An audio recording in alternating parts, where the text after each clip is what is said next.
Hello, everybody, and welcome to another edition of The News with Dan, where we look at the latest headlines as well as answering some of your questions. I'm going to issue another apology. I'm having this, I don't know what it is, some kind of an allergy attack, a cold, something.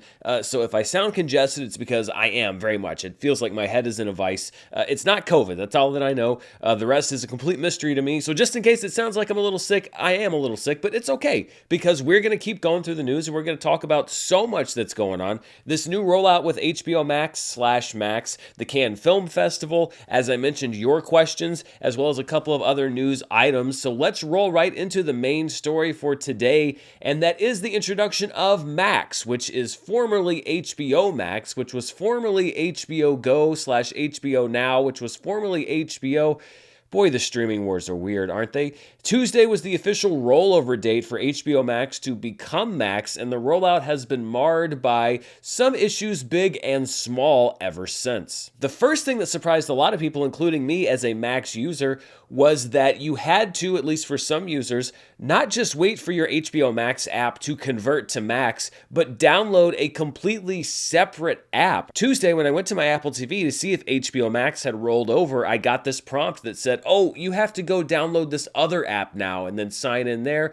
I really don't understand why they did what they did, but I guess that there was some reasoning behind it, some changes that they made, although it seems like most of the changes were for the worse. So that was one thing that kind of had people a little bit mystified on Tuesday. Then there were the usual bugs and crashes, things that you would expect on a launch day, but again, that's usually what you would expect on an initial launch day. Like, for example, when HBO Max launched a couple of years ago, here we have basically a second launch day for the same streaming service with all of those same problems. One thing that looked like a big upgrade for Max was the availability of many more TV shows and movies in 4K resolution, but it turns out that availability is going to be short-lived unless you want to shell out a few more dollars. Because yes, while right now users on the ad-free plan do have access to a lot of 4K shows and movies, they are going to lose that access in a few months unless they upgrade in the near future to the ultimate ad-free tier, keeping in mind that the people that are on the ad-free tier just had their prices increased by $1 a month earlier this year for the first time since HBO Max was launched. So this is also putting a little bit of people off. You roll out a new feature, you say there's a bunch of new stuff in 4K, but oh, by the way, if you want to keep access to it, you've got to pay us more in addition to already paying us more. One of the selling points of Max was that it was marrying Discovery Plus with HBO Max, although whether or not a lot of HBO Max subscribers wanted access to those Discovery Plus shows is another matter. But as has been happening, not just with HBO Max, but also with the other streaming services, there were also some fan favorite series that did not make the jump to the new service, including the popular Adult Swim series Metalocalypse and Space Ghost Coast to Coast. They were pulled in what seems to be a continuing series of cost-cutting measures, although both series remain available on the Adult Swim website. The new Max interface has also been highly criticized, from the scrapping of easy-to-find sidebars that guided users to different hubs in favor of having to scroll down and then navigate side to side, to what some say is also a clunky side-scrolling episode list instead of HBO Max's grid pattern, as well as the alphabetization of the entire service, which lists all movies and programs starting with the word "the" together under the letter T. But there's one big change to the Max website and app that has transcended just the usual qualms about design and user experience, and has become actual news. And it's why I'm doing this story here on The News with Dan and not on Streaming Charts with Dan. Streaming Charts, we usually talk about streaming over there. But this involves the ongoing writer's strike as well as the current directors' negotiations with the AMPTP, or the group of producers that are going to hopefully find some kind of resolution when it comes to the strike. Under the new Max interface, all of a show or movie's writers, directors, and sometimes even producers are just listed as creators, without delineating what exactly those people did on each show or movie specifically. For example, on Martin Scorsese's Raging Bull, you'll find Scorsese there, as well as Jake LaMotta, who wrote the original book, as well as the credited screenwriters and the credited producers. If you look at the credits for The Exorcist, you have director William Friedkin, screenwriter William Peter Blatty, and then William Blatty, who's actually the same person, but because William Peter Blatty wrote the book that The Exorcist was based on, I guess it just decided to credit him twice under two different names. TV shows are an even bigger mess. For example, the hugely important Succession episode Connor's Wedding, which was directed by Mark Mylod and written by Jesse Armstrong, includes every single credited producer on the show, in addition to Mark Mylod and Jesse Armstrong, and it's impossible to figure out who did what on that show. And this fondue of creative names has not gone unnoticed by the heads of the two major guilds that are working with producers right now to negotiate, the Directors Guild as well as the Producers Guild. Directors Guild President Leslie Linka Glatter said in a statement, quote, "For almost 90 years, the Directors Guild has fought fiercely to protect the credit and recognition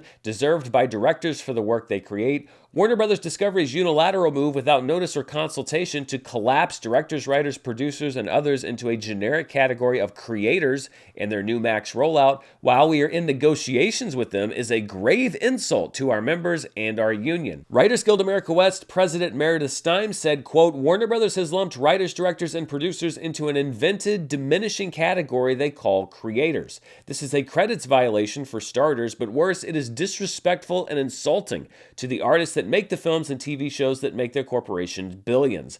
This attempt to diminish writers' contributions and importance echoes the message we heard in our negotiations with AMPTP that writers are marginal, inessential, and should simply accept being paid less and less while our employers' profits go higher and higher. This tone-deaf disregard for writers' importance is what has brought us to where we are today, day 22 of our strike." Now, for their part, Max has acknowledged the concerns that have been expressed by the heads of these guilds and the people that, love movies and want people to be credited properly.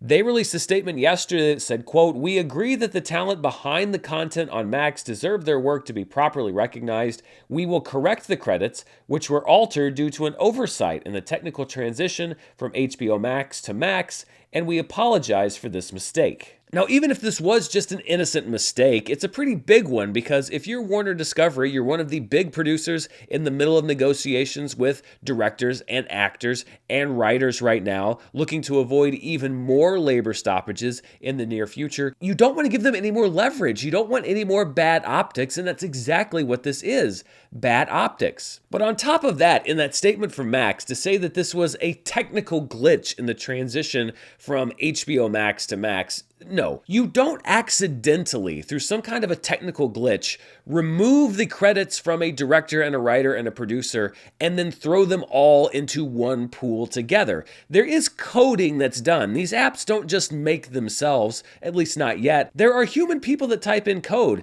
that instructs Max how to do things like, for example, list who directed and wrote a movie. So at some point down the line, there was somebody in the design process who made the decision to lump all of the creators together. And even if you say, well, that's just a tech guy, that's just some nerd in glasses, he doesn't understand, I will also tell you that this is a very big company. These kinds of things don't go through no filter before they're made publicly. And I can promise you that every single design choice and every single page was reviewed by somebody at Warner Discovery and likely somebody at the HBO Max/Max hierarchy and approved before things went live. This wasn't just something that happened. This was something that was made by someone and that was approved by somebody else that is now hugely problematic. Now, am I saying that this was done intentionally as a slap in the face to writers and directors? No, but this was a pretty big mistake that in their statement, Max is absolutely refusing to own up to. So things aren't really going so well so far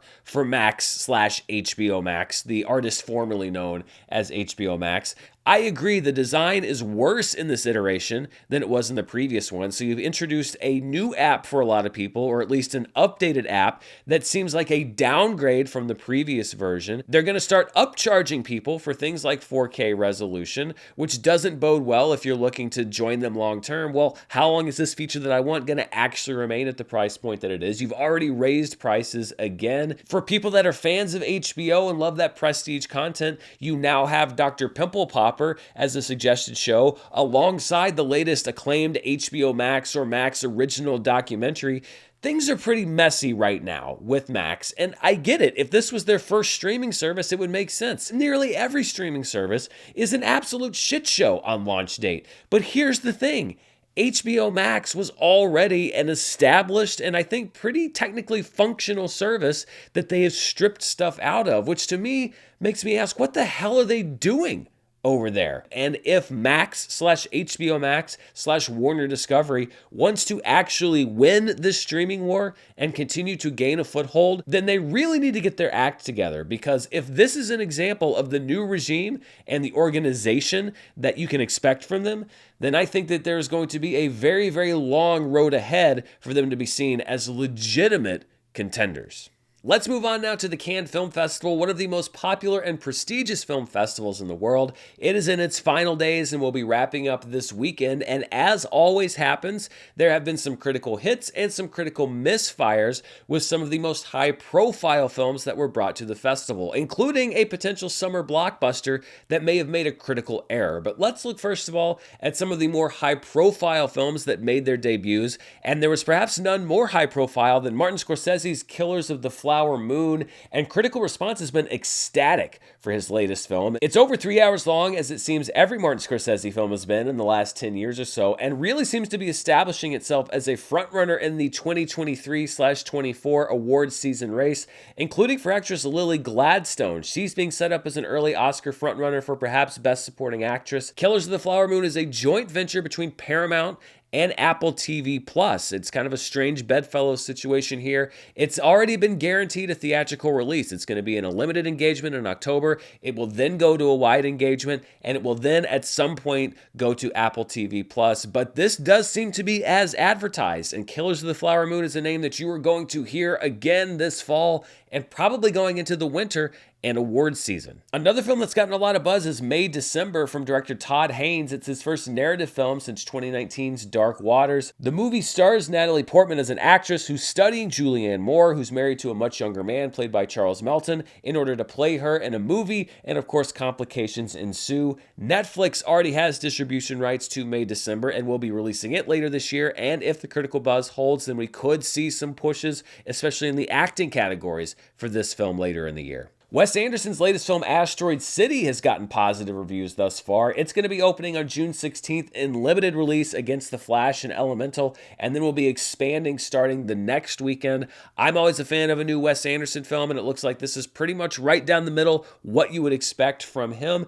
They're not ecstatic reviews, but they are positive reviews, and that's good enough for me to stay excited. A couple of international films that have really gotten some buzz. One of them is The Zone of Interest, which is from Jonathan Glazer, whose last film was Under the Skin. The movie does sound like a downer. It's about a Nazi officer who lives with his family just outside the Auschwitz concentration camp. And the basic pitch for the movie seems to be the everyday nature of true monstrosities and kind of a meditation on that theme. A24 already has rights to distribute the film. This could be one of those things that is a sleeper award season hit. The reviews have been pretty ecstatic coming out of the festival. Also getting great reviews is a film called Monster, which is from Japanese film director Koreeda Hirokazu. He also did the film Shoplifter and Broker. It's about a mystery involving a group of school children. We could perhaps see this in the Best International Film race. There's a familiar name in what could eventually be the Best Live-Action Short race, and that's director Pedro Almodovar, who's made a short called Strange Way of Life. It's a 30-minute film starring Ethan Hawke and Pedro Pascal as two former lovers in the Old West. The Oscars would love nothing more than to nominate a filmmaker like Pedro Almodovar in the shorts category, so keep an eye out on that one. And another director with some Oscar prestige is Steve McQueen, whose film 12 Years a Slave won Best Picture. He's made his debut as a documentarian in a film called Occupied City, which is about the occupation of Amsterdam by the Nazis. Some reviews have been positive to mixed, but the positive ones have been very positive, so this is a movie to keep an eye on when it comes to the documentary race at the end of the year. But Cannes isn't just a forum to debut potential award winners. It is also a place where many studios bring big Hollywood blockbusters to premiere on the world stage. And I'm going to talk about a very big Hollywood blockbuster that's premiering here in the US in about a month, Indiana Jones and the Dial of Destiny. So if you don't want to know about the initial critical reaction to Indiana Jones and the Dial of Destiny, then you should probably go down the description and jump ahead to the next topic, because I am going to talk about early reviews, and I've made the mistake before of not mentioning that I'm going to talk about early reviews because some people consider that a spoiler. So final warning, I will be going into the early reviews for the latest Indiana Jones film right now. Usually when you debut a movie this early, it means that you have a lot of faith in it and that you are confident that the movie is going to get good reviews so you can ride a wave of good buzz into theaters. Well, the exact opposite has happened with Indiana Jones and the Dial of Destiny, because early reviews coming out of Cannes were not overly positive. The film has a 50% score right now on Rotten Tomatoes with an average score of 5.8. It also has a score in the 50s on Metacritic, and it should be noted that the reviews for this movie have not been aggressively bad, or at least not the vast majority of them, but they have been decidedly mixed, and the general consensus from this first batch of critics reviewing the film is that it is mediocre, that it doesn't capture the original magic of the Indiana Jones films, and that maybe it would have been best to just leave well enough alone. Now, I'm going to wait until I see the film to judge for myself, but that's not how a lot of other people have reacted, because there is a large contingent of the internet that generally hates Lucasfilm, it hates Kathleen Kennedy, and has been rooting against this film for months now. This is just adding fuel to that fire, and it really doesn't help Indiana Jones at all in a very crowded box office season. At best, you're going to have it sitting there with a rotten score on Rotten Tomatoes for weeks until you show it to more critics, and that's with the hope that the other critics that you show it to later are going to have a more positive response than that first batch that you showed it to back at the Cannes Film Festival. It really does seem like an unforced error here by Disney. Obviously, they were confident in the film. You have James Mangold attached. You've got Harrison Ford coming back as Indiana Jones. Internally, they must have thought that this was going to be a very well-received film, but that has not been the case. And so this could have a big impact on the summer box office season, because if bad word of mouth gets out about the film this early, it's going to be a little tough to overcome that bad buzz. So this was, I think, in retrospect, a move that Disney maybe wished that they hadn't made, because now this movie is just going to sit there for a while with not great buzz surrounding it. We've got a lot more to get to, but before we do, I'm going to thank the sponsors for this week's show. Today's show is brought to you by Collective. If you're running your own business like I do, then you know that it's a lot of fun, the freedom, the adventure, the flexibility, but with all that comes lots of other stuff that's not as fun, like paperwork, accounting, and taxes. If you want to focus on your passion and not the paperwork, then Collective is something that you should know about, because it is the all-in-one financial solution for freelancers, contractors, and self-employed entrepreneurs. Collective handles all of your corporation formation and compliance work, taxes, bookkeeping, accounting, even payroll. If you've done business this year, you have until June 30th to make an S-Corp election, which means Collective can still save you thousands of dollars in taxes. And Collective members save on average $10,000 per year with this structure, making Collective the membership that easily pays for itself and then some. So act before June 30th to save potentially thousands of dollars in taxes this year. Go to collective.com and have someone who knows what they're doing handle your setup, accounting, bookkeeping, and taxes. That's collective.com.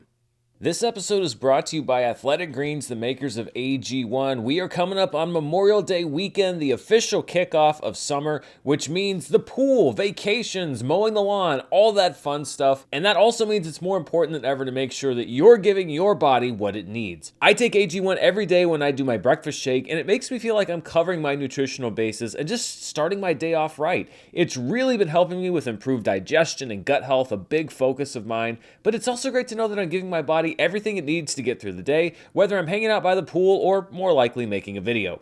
AG1 is 1 scoop of powder mixed with water once a day, making it easy to live your best life, and each scoop is packed with 75 vitamins, minerals, and whole food sourced ingredients that are delivered right to me every month, so it's been super easy to make it a daily habit. If you're looking for an easier way to take supplements, Athletic Greens is giving you a free 1-year supply of vitamin D and 5 free travel packs with your first purchase. Just go to athleticgreens.com/Dan. That's athleticgreens.com/Dan to check it out.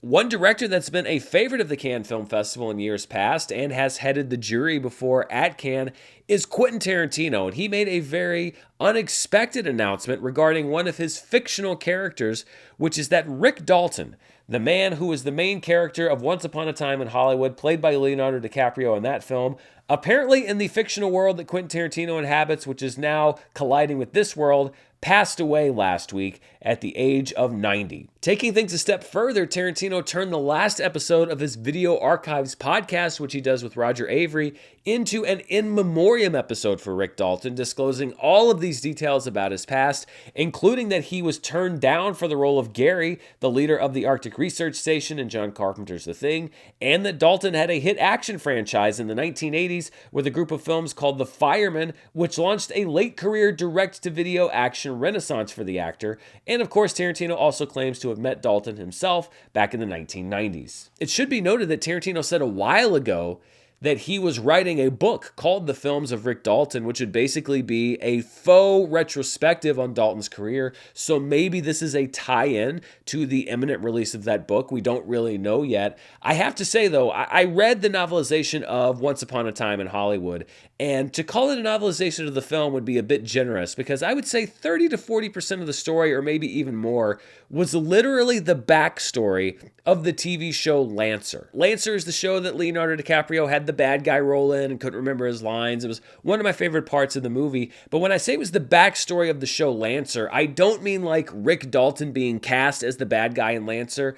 I mean the actual, like, in-universe plot of Lancer. Who Lancer was, his family history, who his two sons were. And I mean chapter after chapter, page after page of this. And listen, if I had bought the book Lancer, I would have loved to have heard all this backstory. But I was a bit disappointed because I bought the book Once Upon a Time in Hollywood, and it was kind of an old switcheroo to have so much Lancer in there and barely any mention of the climactic event in Once Upon a Time in Hollywood, which is, of course, the invasion of the Manson family and all of the craziness that happens there. Having said that, I think it is kind of fun to do this retrospective about Rick Dalton, and I'll probably read the Rick Dalton book if he decides to write it, but I hope he doesn't indulge himself too much, because that has been a problem with Tarantino, in my opinion, in the past. A little bit is great.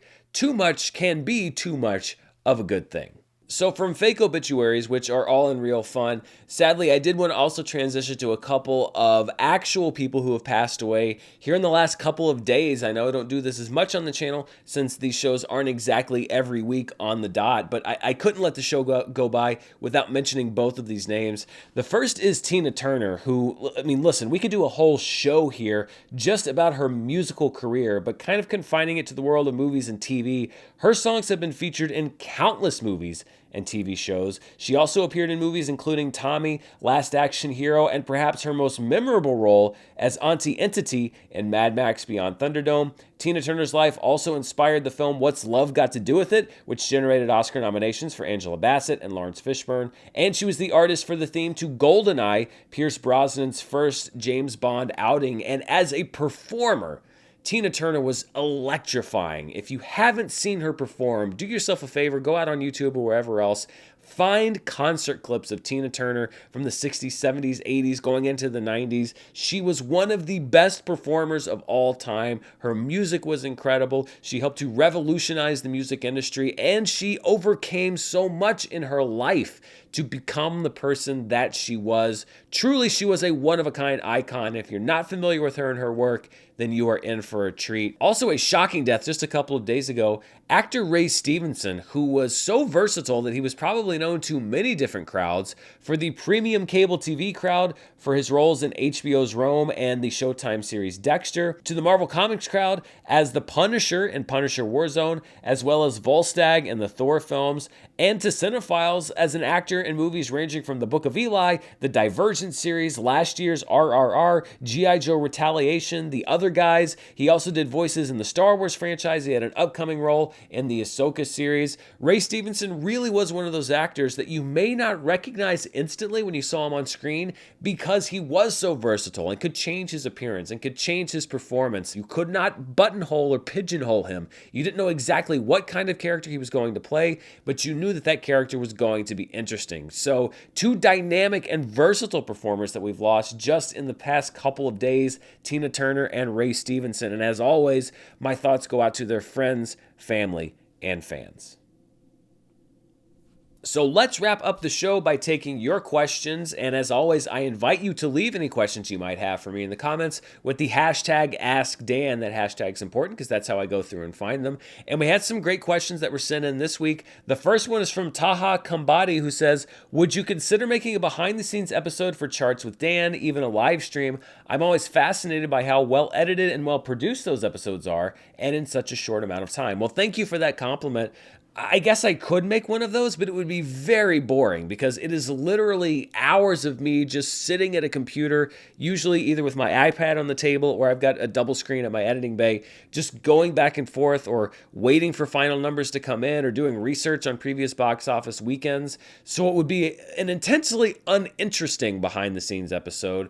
But I thank you for all of your compliments on it. It is really my favorite thing to do here on the channel, which is why I spend such a ridiculous amount of time on it. Tim878787 says, hey Dan, I've loved your channel from the very beginning. Do you do all the work, writing, editing, so on yourself, or do you have people who do part of this work for you? Well, as far as the physical work, no. I write everything. I edit everything. I'm here in the studio myself. Mara is a wonderful sounding board, and she will help me crack something that I'm trying to figure out, or we'll talk through a movie, or she often will sit and watch movies, good and bad, with me, and we'll talk through our thoughts, and she can help me kind of sort my stuff. But as far as like the editing, etc., right now that's all me, which is why I get the feedback so many times. People also leave comments like, "Dan, you look so tired. You look so tired." Well, yeah, it's because it's a lot of work, and so, if I'm trying to work ahead or if I'm leaving or if I've got to catch up, it is a very demanding job, but it's also a job that I love very much. Obviously, in the long run, I would love to get to the level where I could perhaps farm out some of that work to somebody else. But the other thing is, I want to make sure that if I'm bringing somebody on board as an editor myself, particularly, I know how hard that work is. I want to be able to pay them what they're worth.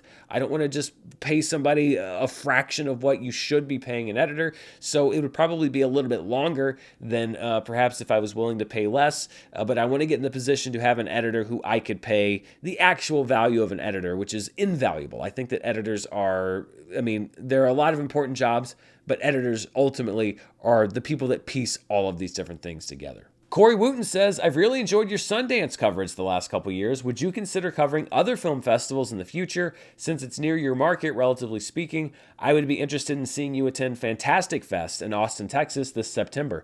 Absolutely. Covering a film festival has long been on my list of things that I've wanted to do. Virtual Sundance has been so much to cover. I would love to go to Sundance myself someday. We were just talking about the Cannes Film Festival. That's number one, to be able to go to Cannes and actually cover these different premieres and see these other films, and even things like Fantastic Fest. I would love to do. South by Southwest I would love to do, although I will have to say that there are a lot of festivals. There was one in particular that I was trying to apply to for press that on their site said online press need not apply. You don't count. Traditional outlets only, which I thought was kind of backwards considering that this was one of the more, let's say, hip festivals. It was a weird policy for them to have.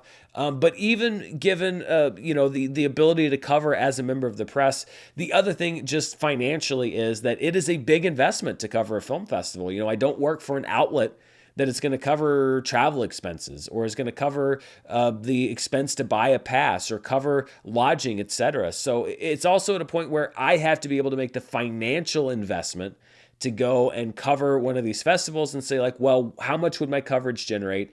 Definitely probably not enough to cover the cost of traveling. So how much can I afford to kind of invest in myself and invest in that coverage?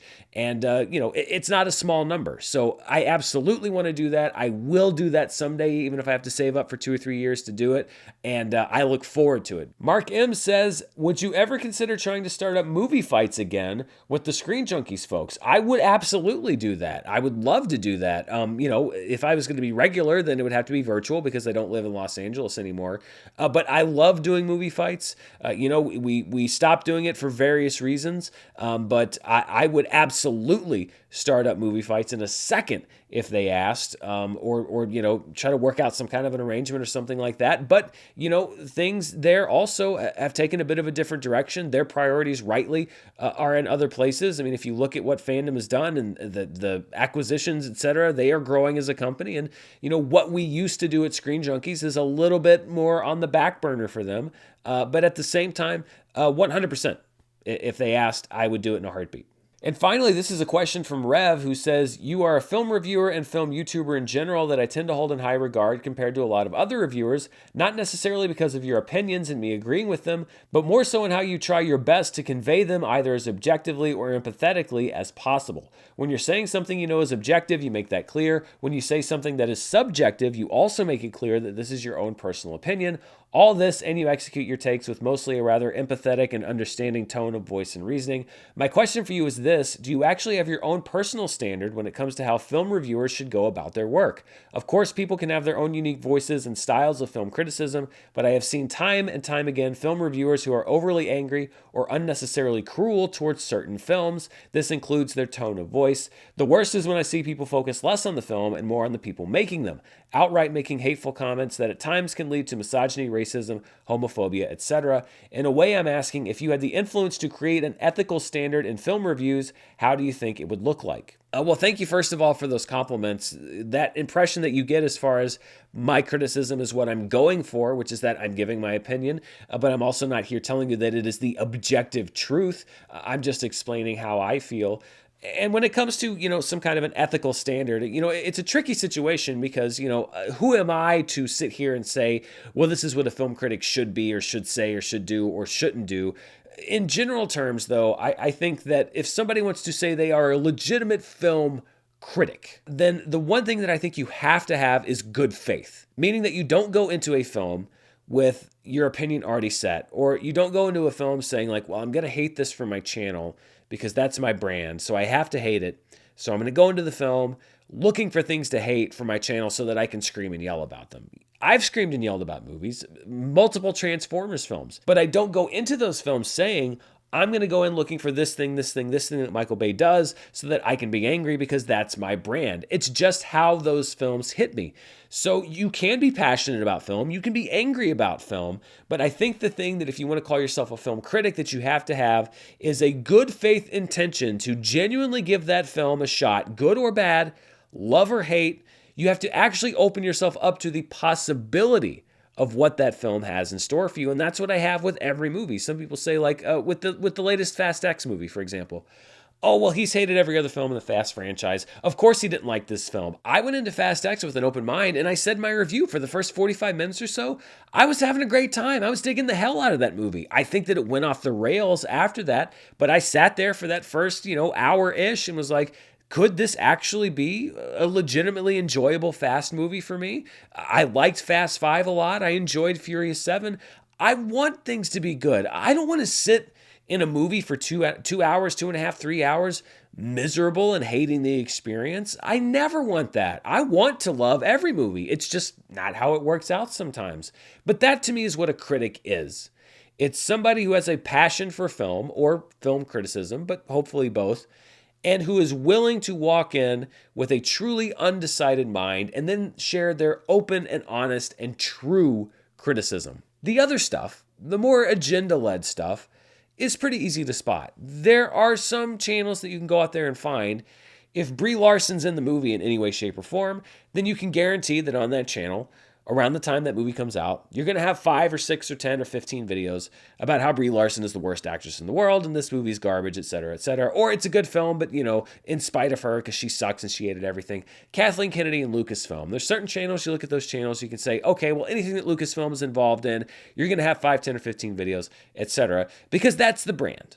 That's what people expect. That's what works for them. That's what clicks for them. That is what people come to their channel to see. So any ethical standard that I would create to be a film critic would also be the same for a film lover, which is that if you truly care about movies, then you're going to walk into every movie open to the possibility that it's going to be great, or maybe it's going to suck, but don't go in saying, well, this is how I think I have to think in order to please my audience. So I hope that made sense. Listen, that's just one guy's opinion. Thank you so much to everybody who sent in questions for this week's Ask Dan segment. And thank you to everybody who watched all the way to the end. If you like what you see, be sure to hit that subscribe button, share this video, and also if you're a subscriber, hit that bell so that you're notified when I put new videos out. Tomorrow, I will have probably, maybe late tonight, but probably tomorrow, I will have my review of the latest Disney live-action remake, The Little Mermaid. Speaking of movies that I'm walking in with an open mind. Also later this weekend, I'm going to do a new ranked video of the Disney live-action remakes themselves with The Little Mermaid incorporated as far as my least favorite to favorite films in that little mini genre inside of Disney, as well as other stuff, streaming charts with Dan next week to talk about the Memorial Day box office and so much more. Thank you so much for watching, and thanks for spending part of your day here with me. Until next time, stay safe, and I'll see you then. Bye.